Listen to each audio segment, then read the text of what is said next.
Welcome to Wager Talk Today, the gold standard of sports betting shows where we talk the talk and walk the walk. Dan, I hope you're having a better morning than Ilya Taporia. I hope we're having a better morning than your sodium intake from yesterday's live stream. We'll circle back to all of that, folks, but we got winners coming your way on the show. Gianni the Greek is here. Bill Krackomberger is here. Steve Merrill is here. So a great way to start the week for you all tuning in. Hit that like button. Hit that subscribe. Right now, though, Andy, what do we do at the top of every show? 30 seconds in. WagerTalk Today play of the day. It now stands at 29-18, a free client play for you just for tuning in, Andy. And no more NBA, no more NHL that we can do for the play of the day. We cashed a bunch on Jordan Staal, but now we head to the Diamond for likely the remainder of the summer outside of the WNBA. What are we rocking with here? Yeah, so this is the part of the year where, there's going to be some less options. The good news is it's a World Cup year. So this is just a big time blessing, and we will talk about World Cup. We got a free play in that, and we'll get Dan's thoughts. But let's talk about Mitch Spence, shall we here, Dan, the starting pitcher for the Kansas City Royals, and we're going to fade him by taking the Nationals over 4.5 on the team total. This guy has started once. He's had one appearance this entire season. He went 4 innings. He allowed 4 hits, 6 earned run, 5 walks. So he was not good. So I went back and looked at last year, and we got more of the same issues here. 5.1 ERA. He ended the year bad. His last few outings, he really got rocked. And this is a Nationals team. These bats have been pretty good all year, and recently, really, really good. 6+ runs in 4 straight. On top of that, this is what really sells it. The bullpen for the Royals is awful. 4th worst in MLB. So Spence gets the start. He probably doesn't go very deep. Then a bad bullpen comes in. It sets up beautifully for the Nationals to go over 4.5 for their team total. I love it, man. It makes a lot of sense to me here. So yeah, let's get some runs going here to kick off the week. I'm all in, Andy. Let's go over the 4.5. Yeah, congratulations to the New York Knicks. An incredible run. I saw one of the most insane stats. This is wild. Is it a Hammer Thursday stat? It can't give us a bet, but it's just a recap. We go back. The Spurs led 72% of the finals and lost 4-1. 72. Didn't they? Yeah, didn't they like lead by a total of almost 80 points throughout all of the games that they lost? It was crazy, man. That's what I mean. It's like, Knicks fans, you should be excited. You know what I mean? Because that was an awesome way to win a championship. I was listening to the radio call, which I think their radio team does an incredible job. And the way that he kind of painted it as was the team who showed you that no lead is too big and no guard is too small. And I think that's how the Knicks will ultimately be remembered. I mean, at the end of the day, the Spurs did way more. The Spurs lost a lot of games in that series, but it takes 2 to tango. And every time that they slipped up, the Knicks were ready there to capitalize. So one of the most dominant stretches in NBA postseason history that they laid down. They lost 1 game, and it was the one game that we were like, maybe we put just Spurs on the money line. Yeah, exactly. So, it was a historic run. Congratulations to Knicks fans. There's nothing quite like your team winning a championship, especially when you have a huge drought. So I'm excited for them. I'm excited. I have friends who are Knicks fans. However, how dare all those Eagles fans that were out there destroying cars and lighting people on fire. Those Eagles fans, man, that disguise themselves in Knicks jerseys, because it's only Philadelphians that do it. Shame on them. Shame on them, Andy. What is it in our nature when our team wins something? We're just like, I got to destroy something. It's the Fred Durst in all of us. Let's break some shit. That's the funniest one. All right, let's bring in Gianni. Yeah. Gianni, we definitely are going to talk about the insane UFC event last night, but we got to get to some in sports investing here. We've got World Cup, we've got WNBA, we've got MLB. Let's start with World Cup. Kind of exciting sport. What do we got for today? I'm loving the World Cup, and if Ecuador didn't allow that foolish goal with minute left or whatever, it'd have been another winning day yesterday. But so far, so good. Still sitting number 1 in profit in soccer. And we fired on 3 of the World Cup games today. Here's what's going on. You got to remember, most of the sharp action that I've seen, at least in the accounts, has come in a lot of the team totals in those smaller markets.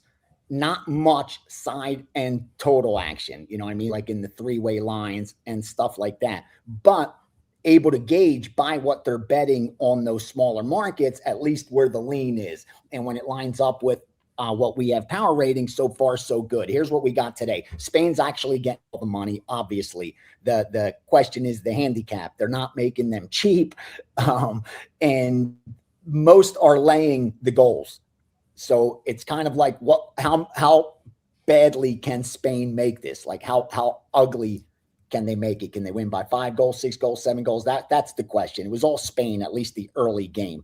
And not much action when they're that big of a favorite. The only thing I saw in the back, like no sharp action. I saw some public tying up like parlays with later action. Now it's the later action that we're seeing most of the volume come in.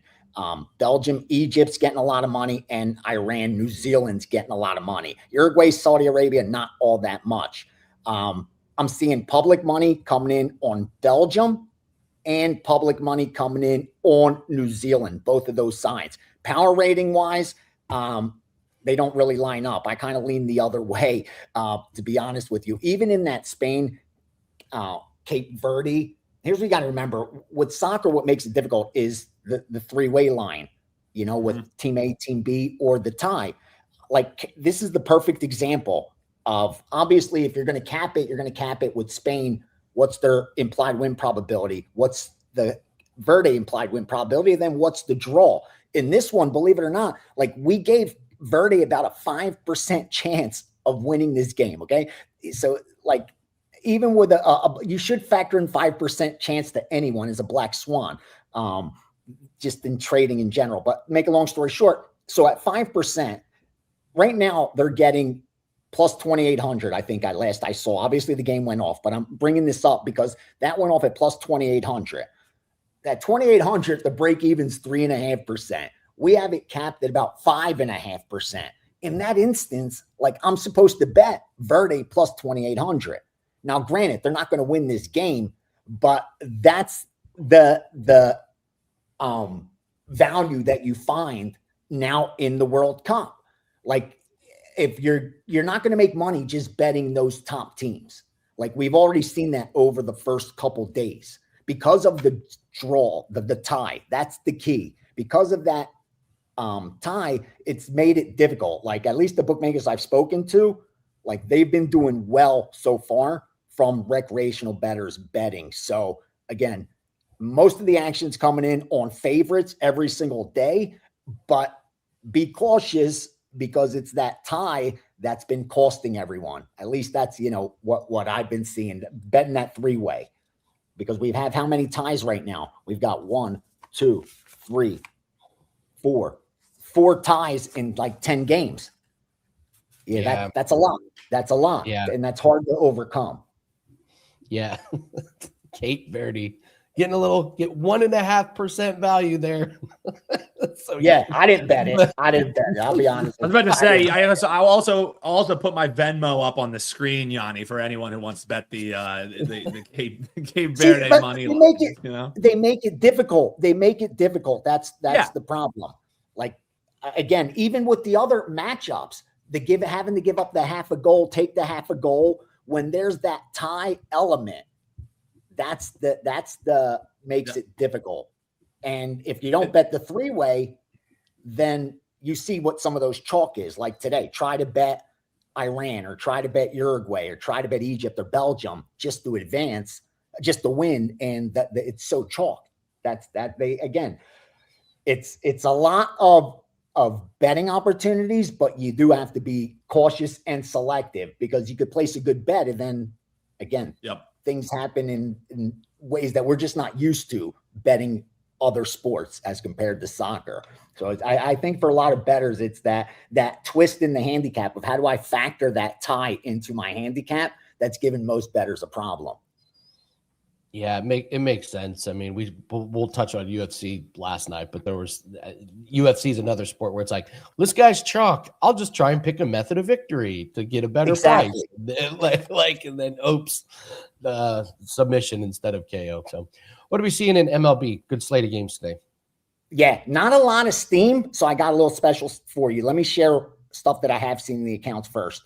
951 Miami plus. Was that 175? 956 St. Louis minus 140 and the over 8.5. 970 Dodgers minus 155 and the over 9. And then they laid the 190 on the Cubbies and they went over 8 on the Mets Cincinnati. So I didn't have a lot to share. So instead, I'm going to share what I do each and every Monday. When I get my updated power ratings and projections for the Major League Baseball season, I write down those teams that are outperforming and those that are underperforming. So those teams that have been underperforming going into this week that I'm looking to do better, to improve on their record are the Mets, the Royals, the Tigers, the Red Sox, the Orioles, Seattle, and San Francisco. So these 7 teams, New York Mets, Kansas City Royals, Detroit Tigers, Boston Red Sox, Baltimore Orioles, Seattle Mariners, San Francisco Giants. Those 7 teams have gotten unlucky based on their runs scored, runs allowed, and the way they're obviously the games played out. They should have more wins than they do. So those are the teams that are playing below what they should be playing. So we want to look to back those teams in opportune spots. Teams that are playing above their data, that are outperforming their metrics, and we expect them to come back down to earth. So these teams, we're looking for positions to fade. Yankees, Tampa, White Sox, Atlanta, Milwaukee, St. Louis. Again, New York Yankees, Tampa Bay Rays, Chicago White Sox, Atlanta Braves, Milwaukee Brewers, and St. Louis Cardinals. Those are teams we're looking to fade, meaning not automatically, but if we are going to back them, we need extra conviction because we know they've already gotten a little bit lucky and you can't sustain luck forever. We expect them to come back down to earth. And with those other teams, no surprise, they're the bad teams, right? The Kansas Cities, the Detroits, the Baltimores. Those teams we expect improvement from, but those are the teams that are hard to bet. And that's, again, those are where you're usually getting value. Those teams like the Dodgers, teams like the Braves, teams like the Yankees, again, they're very hard to make any money off of because even if they do have good winning records, they're just not profitable. That's the problem. Because of the just like the point spread, the money line becomes the great equalizer as well. So keep that in mind with baseball. I know it's difficult to bet some of these teams, but I promise you, like, we have a big enough sample size now that it's hard to argue that about teams in baseball that do come back down to earth and teams that look terrible but aren't as bad, at least what they've performed to date. Again, it's hard to bet some of these teams, but they should improve. That's for sure. Rob wants to know, what point do you move off the metrics and shift to more of season trends? August? Does that make any sense? Oh, we might have lost Gianni. It was too good of a question. Good of a question. We'll see if we can. Great question, Rob. Back there. He froze up. At least Yanni's face wasn't that bad. Most of the time when it freezes, like, you're looking up, really dumb. No. So we'll wait and see if he gets back on. Recap of UFC. Everything was going right for all the parlay bettors, and then in the main event, Topuria is 1 second away from winning, makes one bad decision, and then proceeds to take one of the worst beatings I've ever seen in a UFC match. Dan, at one point, the doctor said, no, he can't continue. And the ref was Did he yes, wave him off? I've never seen a ref wave off a doctor. That is like malpractice. I can't believe they did that. Unbelievable. So, We got Gianni, back. here we go. Great night of Question. fights. What a great night of fights. Real quickly. All right, well, let's get to the question. Yeah. So at what point do you move off the metrics and shift to more of season trends? All-Star break, August. Does that make sense? No, never really. I think I understand the question, meaning at the All-Star break, some of these teams that are going to quit on the season, like, do you no longer pay attention to the metrics because you're looking at a different team now? If they're bringing a bunch of youth from AAA, it's no longer that same team. So, yeah, at that point, I obviously have to handicap it differently. If anything, a lot of times it's a positive on those teams because now you got motivated players that are trying to stay in the big leagues. So I am forced to make adjustments based on each team individually. But at the end of the day, I always try to stick to the numbers and eliminate all the noise because that's the only thing that ultimately matters. Yesterday's example was a perfect example in the UFC. Like, there's just if you listen to the narrative and even most of the times believe your eyes, a lot of times we're tricked into believing things that just aren't how they are. Ilya Topuria, perfect example. We went into the narrative was I started believing it. He can't be beat. He's the most the best MMA fighter we've seen in forever. He's as complete as they come. And again, once you get that narrative out there, it's hard to fade someone like that. But that's exactly what you have to do as a trader. Again, it was explained to me when I really got serious and with stocks and stuff. And it was explained that you got to run into the burning building. That's it. When everyone's running out, you have the balls to run into that burning building because everyone was running out of that burning building with Gaethje last night. Everyone was running into that it was all easy. Topuria easy.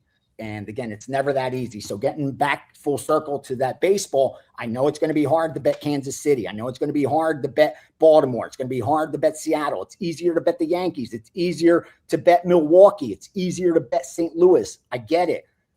But we know that it's just unsustainable to outperform to those degrees. And we can bet our life pretty much on it that some of these teams are going to regress because the sample size is big enough that you eliminate randomness. That's just the bottom line. We talked about the teams earlier in the season, and they've already done it, and these teams are going to do it too. The Braves will not win 65% of their games. That much I can promise you. Milwaukee will not win 62% of their games. Yankees won't win 61. That's not sustainable. That will not happen. So those are the teams we're going to be looking to fade. Tough to do, easy to say, but that's how you got to do it, at least in baseball. All right, here's my thoughts on UFC. Then I'll get yours. Diego Lopez continues to not look great until he turns the fight into a firefight, and then that durability gets there. Bo Nickel, maybe the striking is there. Michael Chandler is about as done as it gets. So is Derek Lewis. That was such a setup for Sean O'Malley and Zahabi, which, by the way, that was a horrible stoppage, but O'Malley baited the ref into stopping it by doing the salute thing. Like, if you look, Zahabi was fine. My heaviest play was Cyril Gane, and he looked great. I think Alex Pereira isn't. I don't know what they do with Alex Pereira now. He's too slow at heavyweight to compete. And then, yeah, Topuria has Gaethje down, makes one dumb decision to get on the ground. But there was a couple things. So I had multiple friends reach out to me today that don't watch UFC, and they watched last night, and they said, I like that. And I was like, they're not all like this. Like, next week, you're going to be pretty disappointed if you watch. But I had a couple thoughts. 7 fights, not a bad amount of fights. Could UFC move to fewer fights? It feels like we have so many of these fights, and some of them are just bad on some of these cards. That was one of my thoughts. The pacing was beyond disgusting. It took forever to get in between those fights. I don't know. Those are some of my thoughts. What did you think? It was a production. Like, I knew going in that it was going to be different than any other telecast. That was the goal. I thought they did a phenomenal job pulling it off because of all the negativity coming in. Like, if anything, there was such hating And it was almost like they pitted sides again. It was like Republican versus Democrat. And is this political? And I think the UFC did a really good job of not doing that. Even though there's a Republican in office and Trump's friends with Dana and obviously a UFC fan, and he's the reason they're at the White House, it wasn't the agenda, the Trump agenda. It was about the history of America, which is what we were supposed to be celebrating there. So I thought the UFC did a phenomenal job. And all those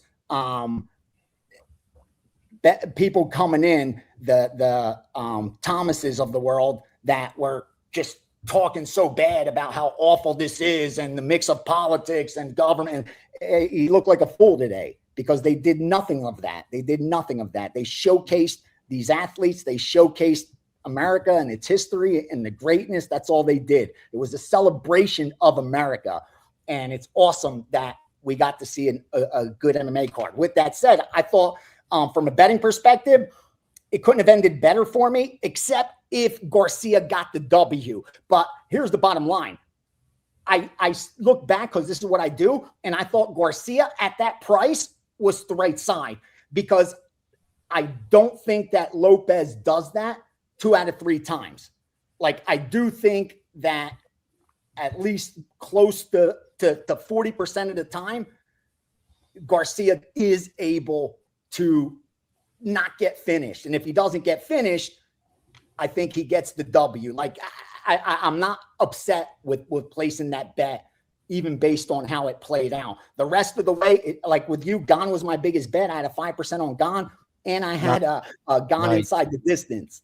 Yes. Plus 20. So that, again, it turned out great, bro. And I wasn't all that surprised on what gauge he did, because we've seen it over and over and over and over again. Once the narrative is this guy's unbeatable, that's when they usually get beat. And we're all like, damn, how did I miss that? So yeah, I think that the books ended up doing well, considering it could have been really, really ugly for them with all the favorites that got the money. But, you know, I kind of wish the bettors did a little bit better. I don't see too many happy, celebratory, because I think that cost a lot of those live parlays that Taporia lost. But overall, I enjoyed it. I loved it. The results went really well for me when the dust settled, so I'll take it. And yeah, on to the next one, baby. On to the next one. Yeah, absolutely. Absolutely. So fun night. Again, if you've looked at next week's card, just get ready for a little bit of letdown. And by a little bit of letdown, I was hoping they took a week off, to be honest with you. I'm stunned that they didn't. I'm stunned with all the production stuff. So anyway, we're running a little long. What do you have up for everyone on Monday? All right. Only thing up is what's front and center, and that's the World Cup. I passed on the Spain game, but I've got all 3 games in that package. Again, sit number 1 in profit in soccer for 2026.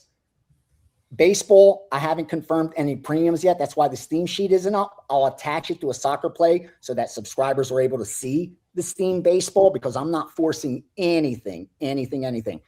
We're turned the corner and want to keep doing it and staying selective and firing. So big week ahead of World Cup action in Major League Baseball.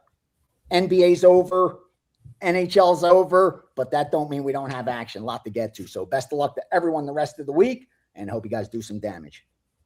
Thanks, Gianni. Appreciate it. Love talking to you on Mondays. Dan, gotta say, congratulations to the soccer department on our team. A slick 5-0 start to the World Cup. Incredible. We've got a 4% best bet that's up. You guys are picking your spots, and it's been working. You're seeing it great. Yeah, we're just, like we said, heading into the tournament, we felt really prepared. Jan and I, we, did our preview show. We got a lot of people who were bashing us in the comments, and we love that. You know what I mean? That's what we look forward to, so we can prove them wrong with the client plays. And it's been a great start, right? And like you said, there have been sides that Jan has talked me off of. There have been that I've talked him off of, and some of them would have been losers. So that's where I think our selectivity in a tournament that's going to have 104 matches, there's so many betting opportunities, but which ones are quality ones? One thing that I think we learned kind of through the beginning of this tournament, and we're still in group play, and we have plenty of groups that we haven't even seen yet. And then starting at the end of this week, Thursday, we're going to get to see teams react, some overreactions, things like that. One thing that you learn about the World Cup, and I think people forget, is heading in, like we're contrarians by nature, Andy. The World Cup historically is a very chalky tournament. However, you have to find a way to be able to cash in on that chalk. And that's something that Gianni was kind of alluding to there was, this three-way line is the ultimate equalizer. But that's why we like looking at tie no bets. That's why we're looking at the handicap line where we're getting the half goal.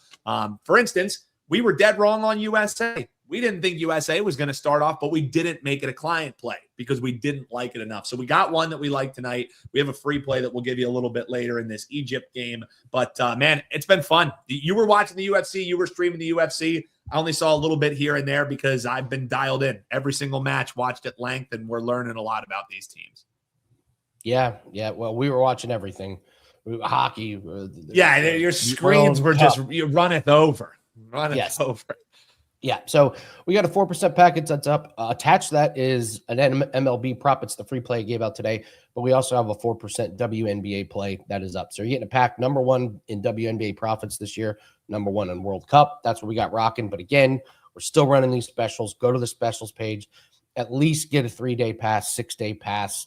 Seth is locked in with a 6-day pass for us after we went head-to-head. And as always, I appreciate Seth stepping up to the plate and saying, care to make things interesting. A lot of fun. So, all right, let's bring in Bill Crackman. Enough of me yammering on. Bill, happy Monday. What's up, Hey, Bill? good morning, guys. How you guys doing? All right?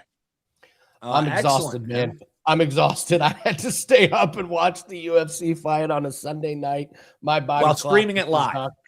I heard it was fantastic. I had some people sending me video clips, and I'm not really a UFC guy, but I heard it was they did a great show, and it was a great event. And then people kept on, at least two people said something to me about, did you see this upset in the last fight? So obviously something happened there where there was an upset. But underdogs win sometimes, but this was some kind of a special, unique situation. Did you guys both get to watch that last fight or no? Oh yeah, and that guy Ilia Topuria, he was pound for pound best fighter on the planet, and he took one of the worst beatings I've ever seen in UFC. I mean, at one point, he had a bone almost sticking out of his skin from how bad his orbital broke. His brother had to stop the fight. His brother had to step in and stop the fight. It was career-altering damage. The guy went from pound for pound best fighter in the world to we're not going to see him for a year, and he's forever different. Wow. Now, pound per pound best fighter in the world. Does that guy make like $1 million a fight? Like, is that kind of money in UFC like that? But yet he'll be done for a while. Sounds like. When the more fights you have, the bigger paydays you get, and then guys have got bonuses. So he's one of the higher paid fighters on the roster for sure. I got you. Well, we're coming off a week of great championships where the best teams won. I mean, Carolina beating Las Vegas here in Nevada, and I am. As much of a fan as I can be for sports in general, it's really hard for me to be a fan of any team because, like I said, like I care for the New York Knicks just about as much as they care for me, which is very much close to zero. So I don't care about the individual players. I don't care about the city. I don't care. Now, I'm not saying I don't care about the city. I'm actually glad, for New York. I mean, I am a New Yorker and grew up in the Jersey Shore. So I guess I was rooting for the Knicks there. But if I'm betting San Antonio, which I didn't, by the way, but my allegiance is whoever I bet. I don't care what happens to these guys off the court. And that's any sport, really. I have been saying it for decades. My allegiance is my bankroll. So, but however, it was nice to see them come together as a nice underdog. I know I host a Fox Sports radio show on the weekends, and both of my co-hosts, and not only them, but I think the public just thought in general the West was going to win the championship. So they were OKC and then San Antonio. But yet the bookmakers I've spoke to I know we interviewed the BetMGM risk guy. Either side they were losing because they needed Oklahoma City to win. San Antonio was going to hurt them if they won. The Knicks probably hurt them a little bit more by the Knicks winning. They had some really big Knicks future prices out there early in the year, as did a lot of other sports books in this town. So you know what I always say. It's I have many sayings. Today will be from Reservoir Dogs. That's the world's smallest violin playing for the bookmakers. They're going to kill people on same game parlays and parlay cards and parlays in general is where they make their money. So, and they make a fortune. They make a fortune. So there's going to be no crying in baseball, no crying for the bookmakers. However, a lot of them did lose money on this series, even before the series. Like I said, before this Knicks series, I know of at least two bookmakers who had giant losses if the Knicks won the series. And then before the series, they actually took more money. The public was actually on the Knicks. It opened up plus about $1.90, $1.95 I seen, and then quickly went down to $1.70. So the public was actually taking the Knicks here on their. They had a big streak again. I think they had 11 in a row going in, or something like that. So yeah, so the public got the money here a little bit. It seems like with the Knicks and good for New York. Good for New. I shouldn't say. I'm just a little bit tough on what's going on there with the mayor of New York City, and so I usually don't get political. Not really both sides I can yell about, but the mayor over there and what's going on there, it just bothers me. So anyway, congratulations to the Knicks. Congratulations to Carolina. There were some fun series, and I was really rooting for Las Vegas, for the city here, because they do a great job here. Whenever I go to one of those Las Vegas Golden Knight games, I'm always saying, "Wow, I can't believe what a great job they do promoting the team, the city. They do a great job. It's fan friendly, it's kid friendly. They get the kids into it, the fans." Unlike any other venue I've ever seen in any sporting event ever. So I was rooting for them, but hey, Golden Knights got there again. Though they're a tough team. They really are. They weren't picked to win it all either. So Carolina is just a little bit tougher. Congratulations to those guys. Um, Guys, I don't know if I was gonna work into this, but just to let you know, just now I told the guys up at Wager Talk to we're gonna add another play to my futures package. NFL futures. Listen, I absolutely have destroyed NFL futures over the years. Regular season wins. This is actually a division that I put up winner out there today. But I'm going to add more. I'm going to add another 5 more. We'll probably have at least 10 on that package by the time the season rolls around here. But regular season wins. And I think I even have a free one for you guys today. Were you expecting that? I don't know. Oh, that sounds great to us. Let's hear it. So what are we? Because Oh, that's one thing that I was going to circle back with you and just wonder, as all of these seasons close, like, do you already start looking forward to next season? Way too early to be talking futures in that, but in MLB, this is where you start dialing in even heavier, right, Bill? well, this is actually NFL futures though for me because Oh, I yes, want to get these. please. Yeah, no, I want to get these prices. I actually want to get these prices before a lot of the markets are out there. Let's I, do I it. usually fly down to Florida in April and May because Hard Rock is very good to me down there, and I've done very well down there. Every time I go down there with tickets has been 3 times, by the way, 3 years. I always think they're going to say, because I'm told that they throw people out and they cut down winners. They've been very good to me. Now, it could be because I always talk good about them. I tell the truth. I tell the truth about Hard Rock. I love the properties, both of them, the one in Tampa and Hollywood. Absolutely love them. And I've actually done well there. I have been able to bet some large futures on baseball futures. I thought I was going to get thrown out last year. I won a hell of a lot of a good heavy 5 figures there, and they paid with a smile. So I was happy to see that. I went down there this year. I only bet one. But I went down at an unusual time. I went down early April. There wasn't a lot of stuff up yet. So and now that we're here in June, it's so hot and humid in Florida. Tough time of the year for me to go, but I'm going to go down in the next month to hang out with Kelly in Vegas. So I told her that I'll be down there sometime in mid-July. I don't know which one, either Tampa or the one in Hollywood. Okay, so let's give you guys one. This is the Green Bay Packers under 10.5 wins, minus $1.40. This is a really tough division. You guys know how good the Bears did last year. They really showed they were a contender, proving a lot of us wrong. I was anti-Bears last year. Still had a good futures season, but I was one of them. My losses was the Bears. Lions are still strong.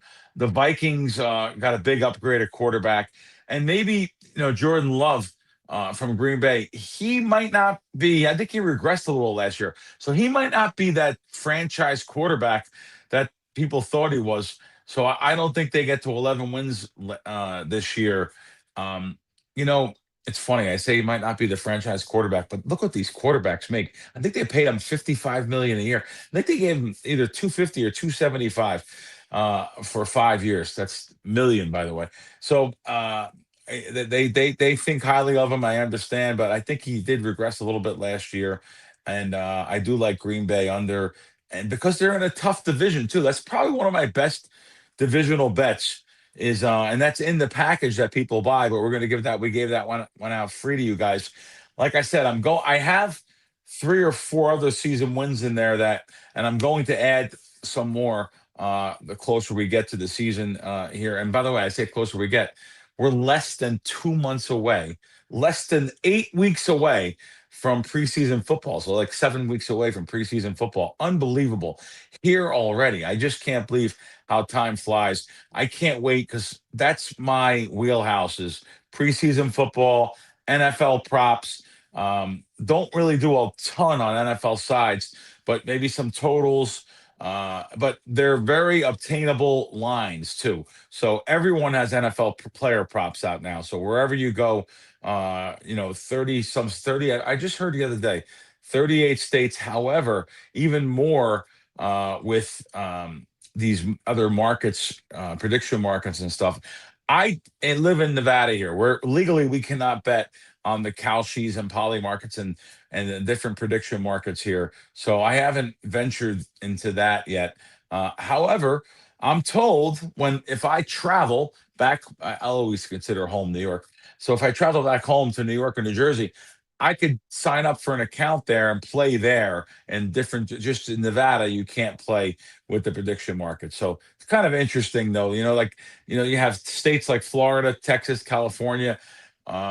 People could play there. California's trying to fight it. The Indian gaming, which is a very strong, those tribal commissions, very, very strong. They're fighting. I know they're fighting the prediction markets, but right now I think you're legal to play there. I think Nevada here, boy, this state, I'll say it, this town, even though our capital is Carson City, if you ever go up there, what a great little trek. I have flown into Reno and drove up to Lake Tahoe. I always stop in Carson City. It's you really are we still the Wild West out here. And it's that line from Casino when the county commissioner comes in to see Ace Rothstein.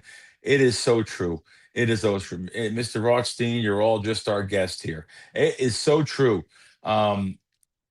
This town, this city, this state, they fight against these other types of gambling, like prediction markets, like the new sports books. We have DraftKings over here, a couple miles from my house. We have DraftKings, and that's their home office where they are taking the bets and risk. That's the risk department is right there, approving or denying bets for all over the country.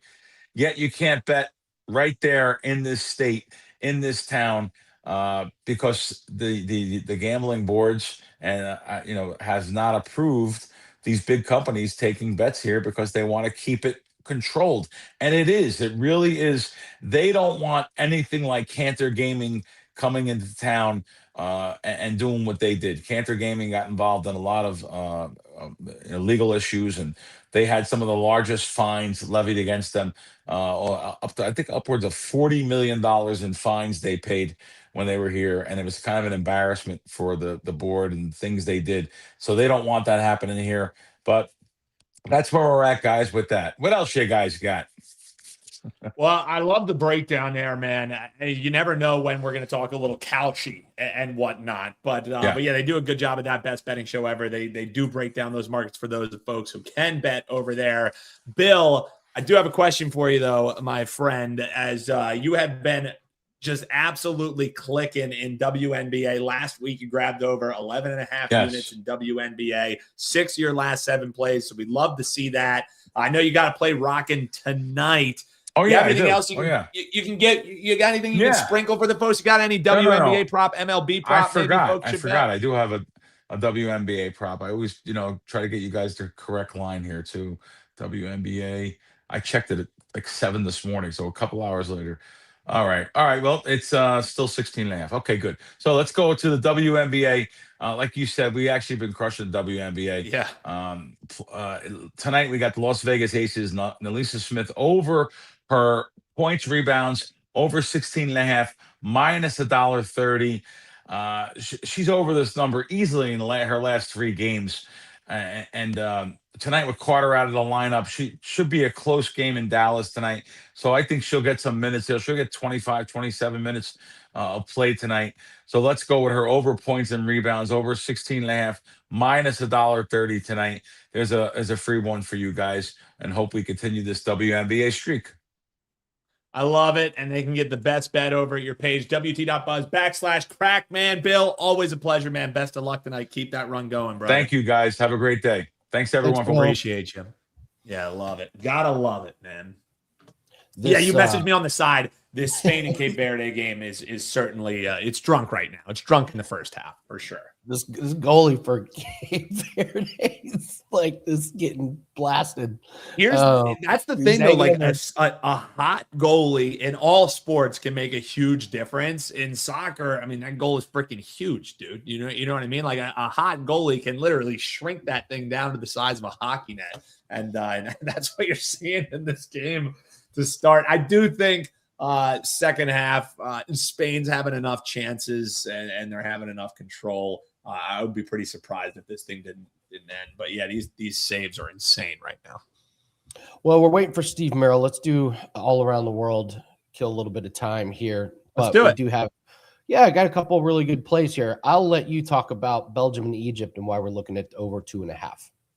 Yeah, I just think that this number comes in a little bit short. I think the reason why you're seeing this at 2.5 when we've seen a lot of totals, more like 3.5 juice towards the over, is simply because the form heading into this tournament. We've talked about several times, like the form heading into the tournament does not matter. Things change once you get to the World Cup. Even though people were bullish on Germany, they didn't see Germany scoring 7 goals in their first match. So this number has a lot to do with the fact that in the last few games heading into this tournament, Egypt, you had a 1-0 win over Russia. They forced a draw, a 0-0 draw against Spain. They had a 4-0 win against Saudi Arabia before that. Nigeria, they played them in a 0-0 draw. So a lot of these games have been lower scoring for Egypt heading in. However, as they play against this Belgian side that has a lot of speed, a lot of great strikers, a lot of movement up front, this is a Belgian side that comes in averaging, Andy, just under 2.5 goals scored as a team. And we're talking about the game total sitting at 2.5. I mean, they have 5-0 wins, 7-0 wins, a 5-2 win over the United States men's team as they were in qualifying matches. So this is a Belgian team that can score 3 goals just by stepping onto the pitch. And this Egypt side, while they haven't conceded much, they also average just under 2 goals per game. They can score, and Belgium's going to try and turn this into a track meet. If it gets into a track meet, Egypt has enough to find the back of the net. I think you're looking at least 3 goals in this game, likely 4. You could see a 2-2 tie. Likely my projected scoreline, Andy, a 3-1 win here for Belgium. 2.5, it's a little too short. We're going over in the World Cup. This game's at 3 o'clock. I will take a look at Chelsea Gray here. The Aces at the Wings, over 11.5 points. I don't know what happened the last couple games, but she has scored 29 and 23 points the last couple games. Is that going to continue? No. And I may be getting got here. The books may be getting me here on this one, but I'll be a sucker for this one. Her 3-point shooting, 9 of 13, 6 of 10. The last 2 games, she's been making free throws. She's making over 5 field goals per game. She's going to have a crash down to earth soon. Is it this one? I don't know. But I've noticed in NBA, NHL, you can have guys go on 10, even 15 game streaks of hitting the same prop. WNBA, you only get 3 or 4. So as soon as a streak on one of these props gets to like 4, I'm pretty nervous, and you almost want to go the other way. But 2 of these games that she's had 29 and 23 points. What does make me worried is the 3 previous games she had 12 exactly. So we're on a 5-game streak here, which is the reason why it's not a client play. The streak is probably coming to an end soon, but the only way you can play this is over 11.5 points. Love it, man. I like both these plays. 2 free bangers for you, Andy, here. And let's bring in Steve Merrill. Steve Merrill is here. Steve, we got some MLB to talk about, man. We're happy to see you, brother. Let's get right into it. Don't leave the folks waiting here. So we'll talk Pittsburgh and the A's. Steve, this is one of the most interesting homestands, if we can call it that, in Major League Baseball history. The A's are the home team, as they were in their last series. However, they're going back to West Sacramento, California, to continue their homestand. So, Steve, how do we bet something like this? Pittsburgh coming in here, a fun Monday game here to talk about with a new series. Yeah, don't you dare call them the Sacramento Athletics. They're only there for like 2 or 3 seasons. Just the Athletics. It's just, I mean, it's the most ridiculous thing ever. Like, they go from Oakland to Sacramento, eventually in Vegas. They're supposed to end up in Vegas, but they're in Sacramento. But they're the Athletics, the football team, the baseball team. You know how I feel about those type of nicknames. So we'll look at this one here. It's a minor league park, and it has been an altitude hitter-friendly park, I guess you could say, somewhat, the first couple of seasons. So you do see a little bit of inflated totals here in Sacramento because it's not Oakland, it's not Vegas. And it's ironic because I don't know if the park's not ready yet. They might play in Summerlin, which was the initial thought in Las Vegas, where the AAA team for Oakland plays, the Aviators. I saw a game there with Brian Leonard during the meet and greet 4 years ago. He and I met up for that ballpark, and that's a high-scoring ballpark as well. So let's see if these 2 pitchers can contain them tonight. Jared Jones on the bump. He missed all of last year in the big leagues. This year, a 4.7 ERA, and he's not been going any kind of distance whatsoever. In fact, in his September starts back in 2024, before he was shut down in 25 in the majors, he went 5 innings or less in his final 3 starts, and he's made 3 starts so far this season, and he has gone 5 innings or less, 13 innings total in those 3 outings. So Pittsburgh's bullpen will likely have some work tonight. That always brings in a little bit of a random variable. Offense has not been that good for the Pirates after their 6-game homestand against the Dodgers. They put up a lot of runs in that homestand, 18 runs, but then they cooled off against the Marlins, scoring 3 or less in all 3 games over the weekend on Friday, Saturday, and Sunday. Now travel cross country. Meanwhile, the A's, I almost called them Oakland. It's only been like 40 years I've been doing this, so I almost called them Oakland. The A's, the Athletics, remain home after 6 games against the Brewers and the Rockies.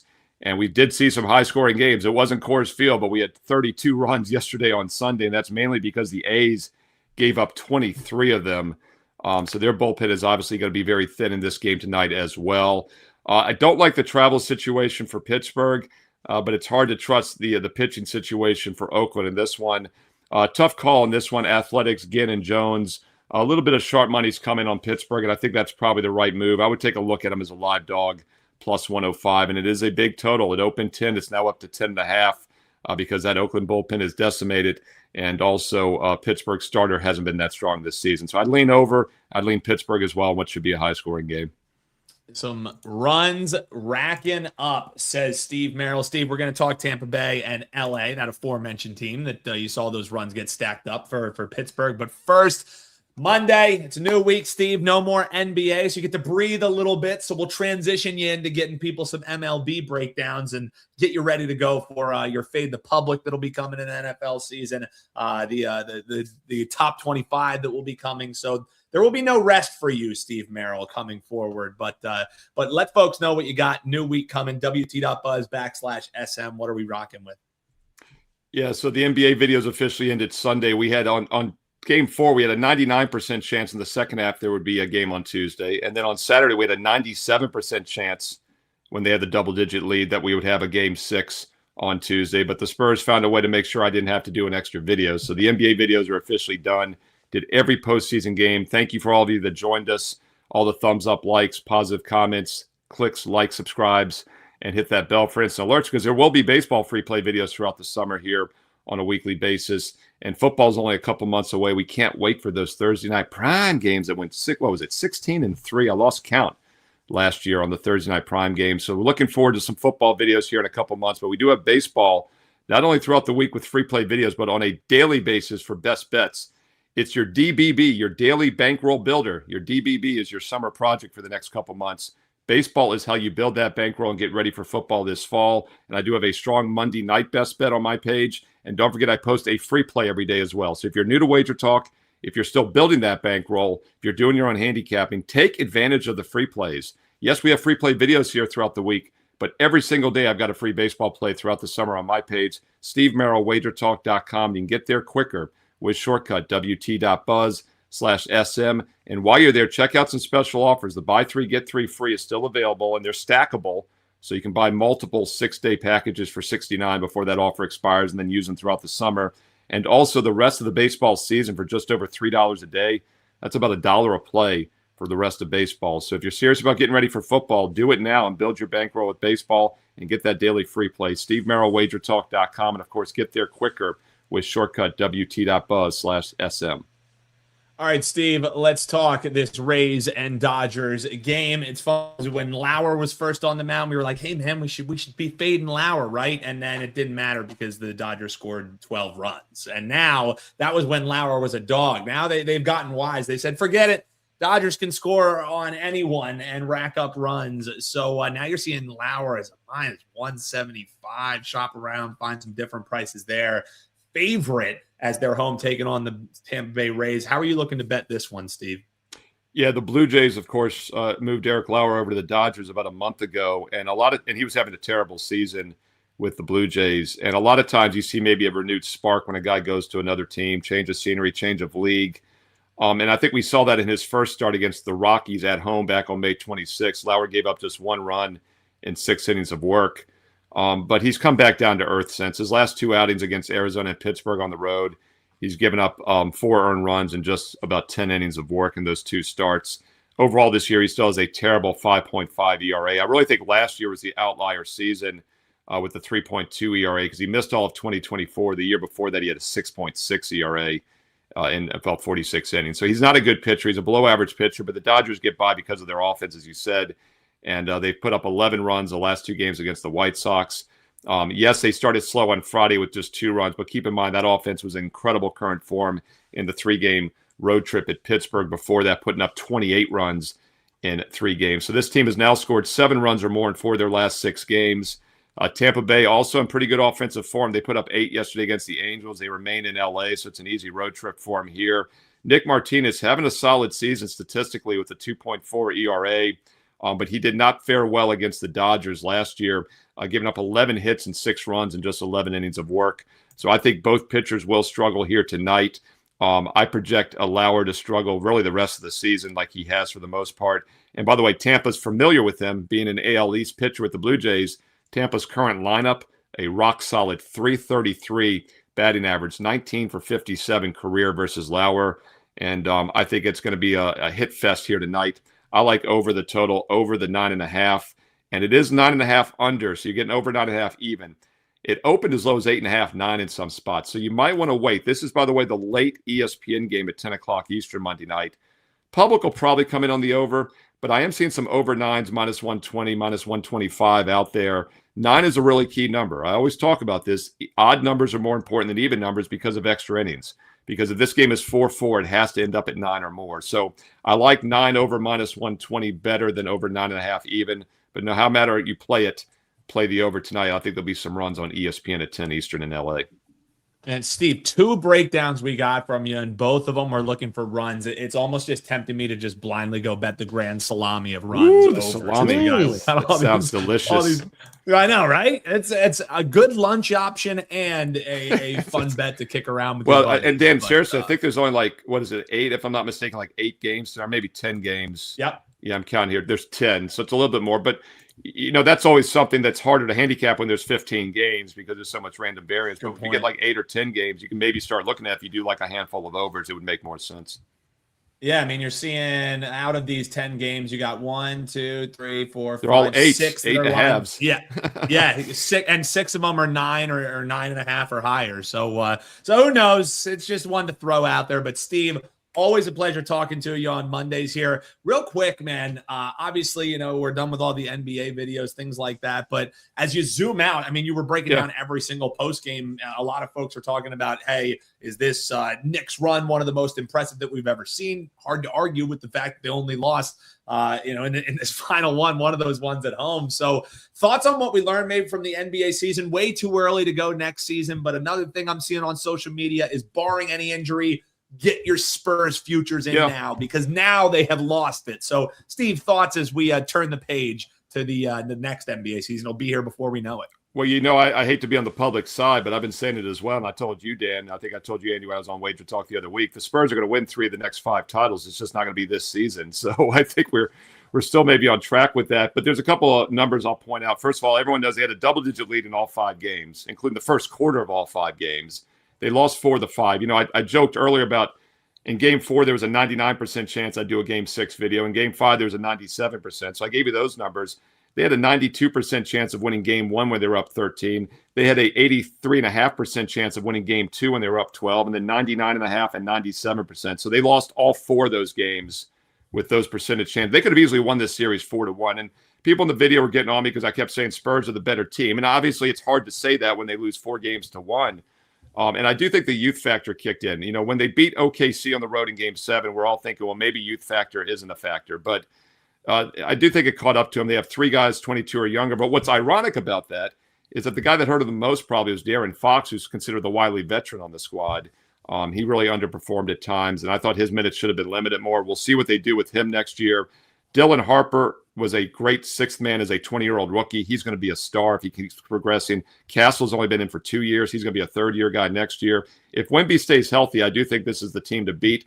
But then again, the Thunder didn't have Jalen Williams. They're going to be tough. They're going to have a chip on their shoulder. Last stat I'll point out, which is really the most remarkable of all. Well, a couple of. First of all, the Spurs led 72% of the minutes in the 5 games. So there again, you can make an argument maybe they were the better team. They led 72% of the minutes in 5 games. But the one that jumps out to me is that the last 8 seasons, we've had 8 different world champs. The NBA has probably been the most top-heavy, consistent sport with back-to-back repeats of any sport. Yet we've had 8 different champs. 27% of the league has won the title the last 8 years. Spurs have not been one of them. So that does set up well. And I don't think the Pistons are going to get it done, but the Pistons were the 1 seed in the other conference this year, and they haven't won it recently. So do we have a 9th different champ in 9 years? Perhaps. That would be a fun bet for the sports books to post out there, and might be one you want to think about taking, because the NBA has been wild, wild west here the last decade or so. I love it, Steve. Go ahead, Andy.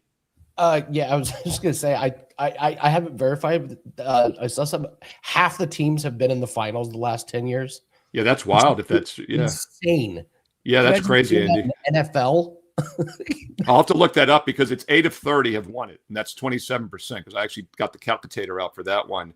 But you're right. You think about the teams that have lost, right? We got the Pacers, obviously. And then, what are some? Cleveland, by the way, hasn't won it in the last 8, and they were a 4 seed. Detroit was a 1 seed. Spurs were a 2 seed. It's definitely possible. I'm going, and by the way, the top 4, I looked the other day, everyone is like 25-1 or more except for 4 teams. I believe it was Thunder, Spurs, and Celtics, Knicks. And we'll see about the Celtics. I think it's going to be Spurs or Thunder. That would be my 2-team combo. But then again, I was wrong this year. I thought whoever won the West this year was going to win, and it didn't play out that way. Yeah, I'm with you. The Spurs, I think they were the better team. It's like when the best in NASCAR, when there's one car that's great and then he loses on a restart, like right there at the end. Right, lead the most laps, right? Led 72% of the laps, right? Led 72% of the minutes, right? It's exactly you're exactly right, Andy. And people are like, well, he didn't win the race. Well, whatever. You know, we're Andy and I and Dan are looking at the long haul. We're looking at hundreds and hundreds of games, right? I'd rather a bad beat when you have the handicap correct than a lucky win. And a lot of people don't look at things that way. Recreational bettors are like, I'd rather have the lucky win, and I thoroughly disagree with that. Because if you're in for the long haul, and you know, and the other thing, guys, people got on me in the comments, which I thought was funny, is I kept talking about the regular season, the Spurs were the better offense, better defense, and everyone's like, well, the Knicks have been better in the playoffs. Yeah, and they got hot at the right time. There's no question about it, but they played a weaker schedule. I think an 82 game sample matters, right? Hey, but Brunson's great. He's always been one of my favorites, and his emotions at the end of that game made me like him even more. He's just so steady, never talks smack, just gets it done. 6'2". I was talking to some basketball people yesterday, and they all laughed at me. They're like, "Yeah, 6'1" at best." I'm like, "Wow, pretty impressive. Pretty impressive."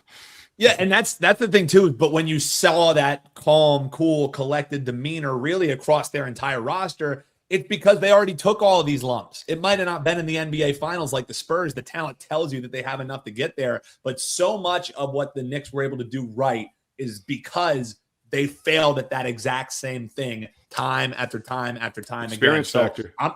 I'm right there with you. The experience was the difference. I'm with you. I think the better team may not have won, but the more experienced team who knew how to win and not lose and fumble those games away and never got too high, never got too low.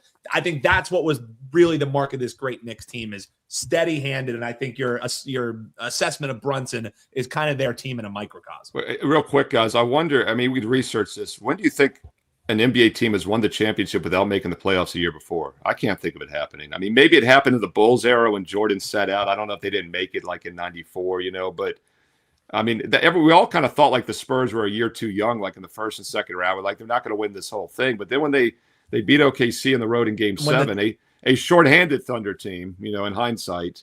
But the question becomes, Dan, do they have that experience now for next year? Did they gain enough lumps this year in the finals? But the NBA now it's what is it? 79 of the 81 have been a top 3 seed, and the Knicks were a 3 seed. They squeaked in and did it. By the way, one of the only 2 teams not to do it was the 6 seed Rockets, who did win both on the road in 94. So that was one of those other teams like the Knicks to do it and win the whole thing. But they'd won the world championship the year before. They just had a bad regular season with some injuries and stuff. So love numbers, love history, and it's been a pretty fascinating postseason. And that Game 4 will go down as one of the most incredible.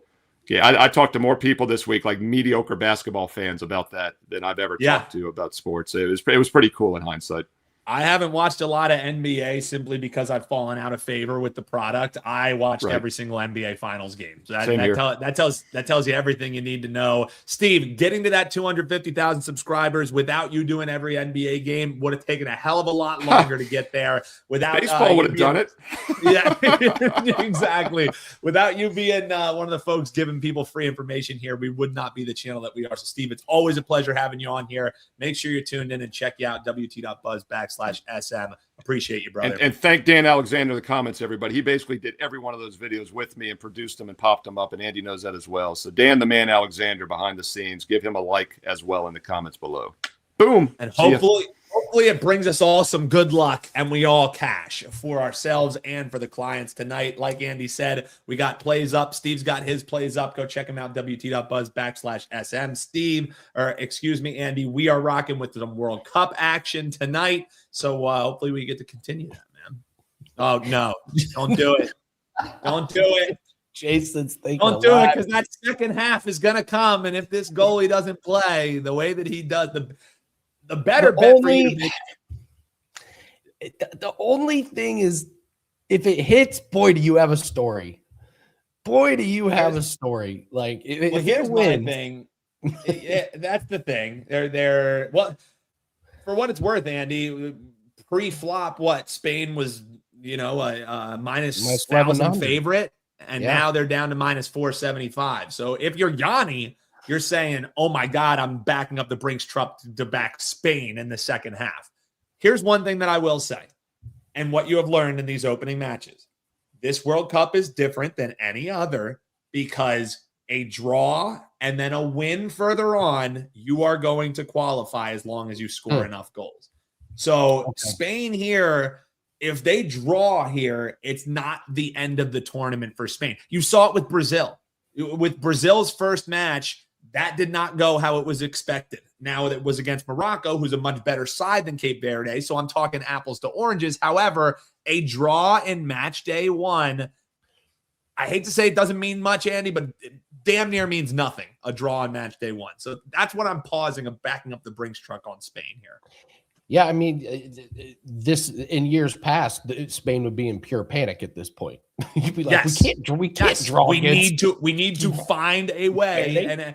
And for what it's worth, too, you know, the group that you're going to be seeing here, they also see Saudi Arabia, who has won at least one game in each tournament in their last few. They also see Uruguay. So while it wouldn't kill them, this is one of those.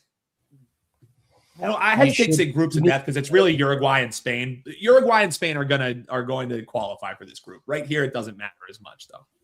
So funny. So, well, Jason, if it hits, more come power back to here. This would be one come of back here if it hits tomorrow. If Cape Verde money line hits, that would be quite the upset.